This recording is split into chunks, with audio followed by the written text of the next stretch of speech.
হিঙ্গলগঞ্জের বিধায়ক টিকিট না পেয়ে দেবেশ মণ্ডল বিস্ফোরক মন্তব্য। কি বললেন শুনুন।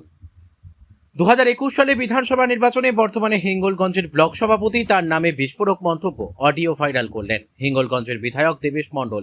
তিনি বলেন, দল যেটা সিদ্ধান্ত করেছে ঠিকই আছে, কিন্তু দেবেশ মণ্ডল 2021 সালে তার ফলাফল দেখিয়ে জয়যুক্ত লাভ করেছিল।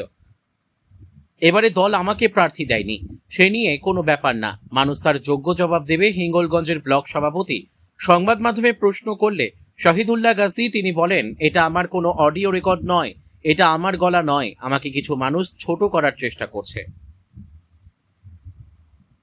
বসিরহাট থেকে প্রদীপ সরকারের রিপোর্ট, বিগ নিউজ বাংলা।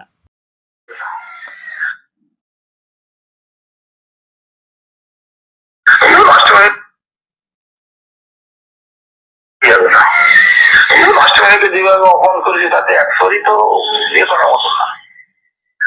সমস্ত বাগান পাল্লিকান্দুর বলো, রামেশ্বর বলো, আসমাদ বলো, সব চারটি বস্তাকে সব এইগুলো, বুঝলি তো।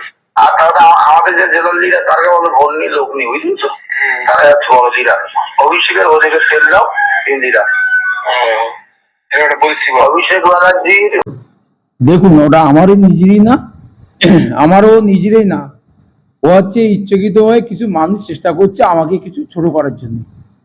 আমার নেত্রী মমতা বন্দ্যোপাধ্যায়, আমার যুবরা আইকন অভিষেক বন্দ্যোপাধ্যায় জানার আশীর্বাদ নিয়ে আমরা দীর্ঘদিন ধরে আজকে 98 সাল থেকে আজকে জনপ্রতিনিধি করছি। তাদের বিরুদ্ধে এ করবো। আর যারা করেছে এরা কখনো মানে মানে কিভাবে আমাকে ছোট করা যায় তাই হচ্ছে বাইরে এইগুলো করে আমাকে চেষ্টা করছে। প্রার্থী ঠিক করেছে দিদি মমতা বন্দ্যোপাধ্যায়, আইকন অভিষেক বন্দ্যোপাধ্যায়। আমার সঙ্গে কোনোদিন দিদি তবু এসে না, আমার যুবরাজের সঙ্গে এখনো সামনাসামনি আমাকে আমি দেখেছি যুবরাজের সামনে, কিন্তু আমার সঙ্গে এখনো কোনোদিন সেইভাবে পরিচয় হয়নি। আমার হয়তো নাম তারা জানতে পারে, আমরা যুবরাজকে চিনি, হয়তো আমাদের কর্মী হিসেবে হয়তো আমাদের চেনে, কিন্তু এগুলো হচ্ছে টোটালি একটা ছোট করার জন্যই